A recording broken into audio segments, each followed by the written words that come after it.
मंदिर में अगर दिया लगाने जा रहे हो, बाती लगाई है आपने मंदिर के अंदर, तो कुछ देर बैठिए, कुछ देर स्मरण करिए।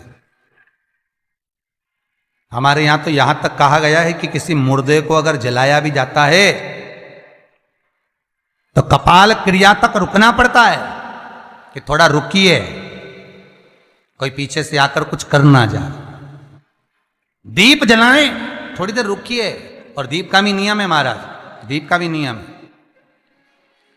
दिए में जो फूल बत्ती लगती है, गोल बत्ती लगती है, गोल वाली, ये बत्ती हमेशा कोई विष्णु भगवान की पूजन कर रहे हो, शिव जी की पूजन कर रहे हो, कोई अन्य देवता का अगर आप स्मरण कर रहे हो तो गोल बत्ती लगाई जाती है। भगवान के मंदिर में पूजन कर रहे हो तो गोल बत्ती लगाएं। लंबी बत्ती, लंबी वाली जो बत्ती होती है, लक्ष्मी की पूजन में, देवी पूजन में, जितनी भी माताओं की आप पूजन करोगे, जितनी भी देवियों का आप स्मरण करोगे, उसमें लंबी बत्ती का प्रमाण है। पितरों की पूजन में लंबी बत्ती का प्रमाण है।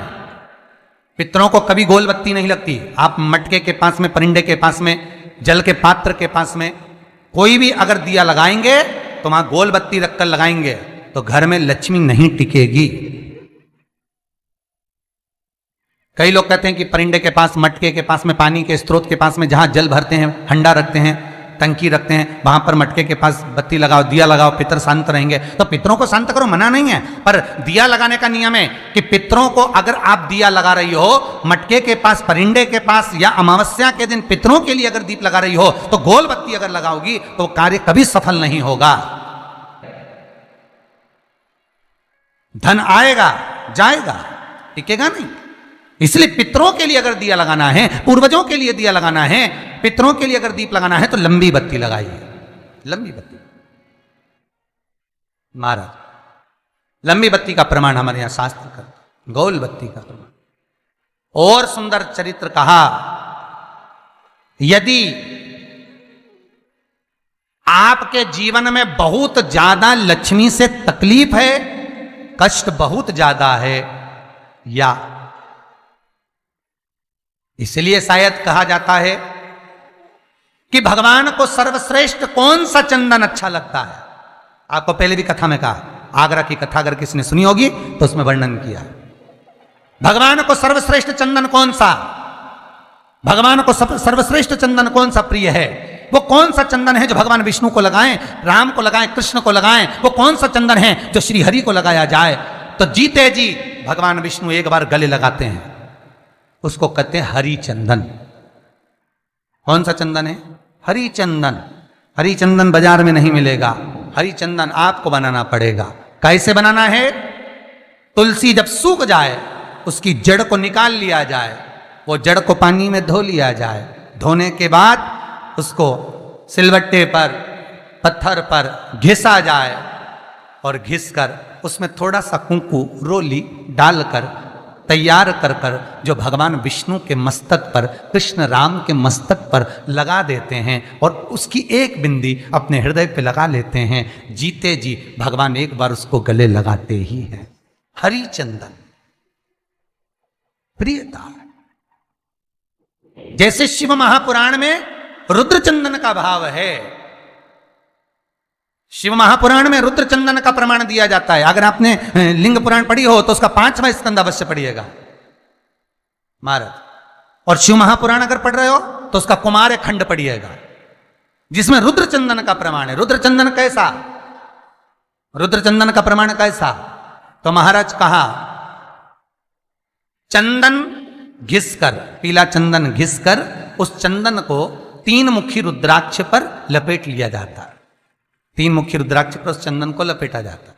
लपेटोगे उसके बाद उसको ऐसा गोल करोगे तो एकदम चिकना हो जाएगा, एकदम चिकना, ठीक है, एकदम चिकना हो जाएगा। और उस चंदन को आप शिवरात्रि के दिन, और कोई से भी महीने की शिवरात्रि, किसी भी महीने की हो, सब फलदायी होती है। अगर आप पंचांग में देखेंगे तो शिवरात्रि लिखी हुई आती है, हर महीने शिवरात्रि पड़ती है।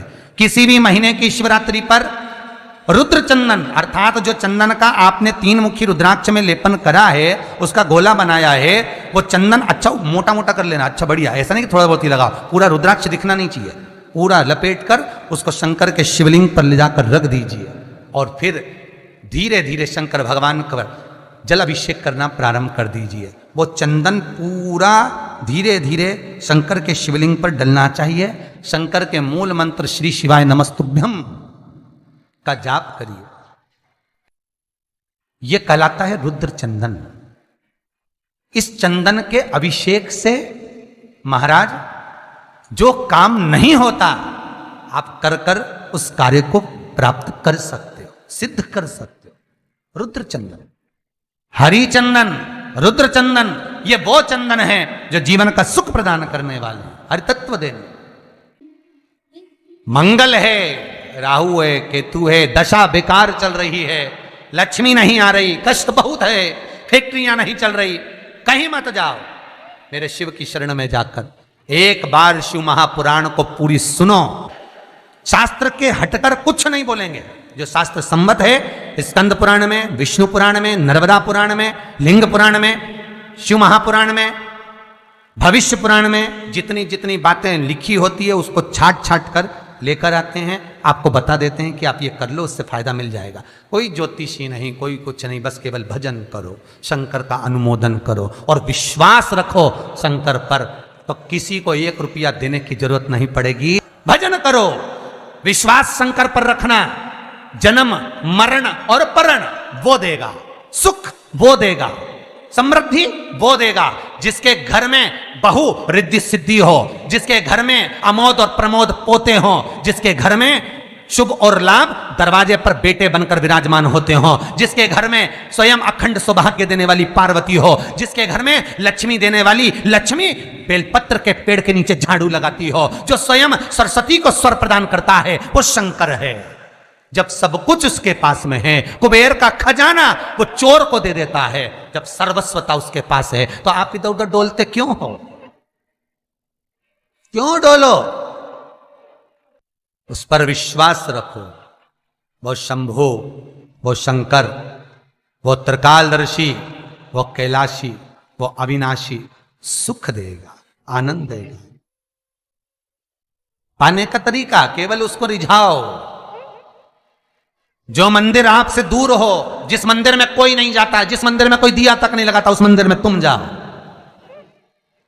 और उस मंदिर में एक दिन जाकर प्रकाश कर कर आना, एक बार दिया जला कर आना, मंदिर की सफाई कर आना, शंकर जी पे जल चढ़ाकर उनको स्नान कराकर कोई पत्ती पेड़ पौधे के पास में हो तोड़ के चढ़ाए आना।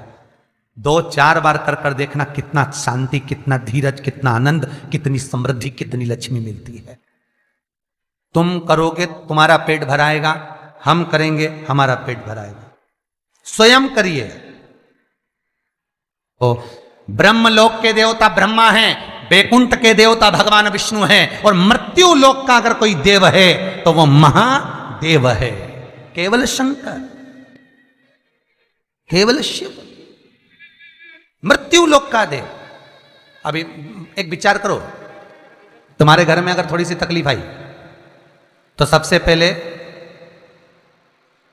अमेरिका में लड़का रह रहा वो आएगा क्या? पूना में बच्चे रह रहे हैं वो आएंगे क्या? इंदौर में बेटी रह रही वो आएगी क्या? उज्जैन में कोई रह रहा है वो आएगा क्या? सबसे पहले वो आएगा जो तुम्हारे घर के पास होगा या घर के करीब में होगा, बिल्कुल लगा हुआ होगा या घर में होगा। अब आप कहां रहते हो? जितने लोग कथा सुन रहे हैं सही बताना, कहां रहते हो? पृथ्वी पर मृत्यु लोक में रहते हो। और पुकार किसको रहे हो? ब्रह्मलोक में। पुकार किसको रहे हो? बैकुंठ लोक में। पुकार किसको रहे हो? इंद्रलोक में। और जो घर के घर में रह रहा है, जो तुम्हारे पास में रह रहा है, जो मृत्यु लोक में रह रहा है, उसको तो बुला ही नहीं रहा। कई लोग कहते हैं मृत्यु लोक। कई लोगों की आदत है पड़ोसन को तो खूब चाय पिलाएंगे, पड़ोसन की काकी के तो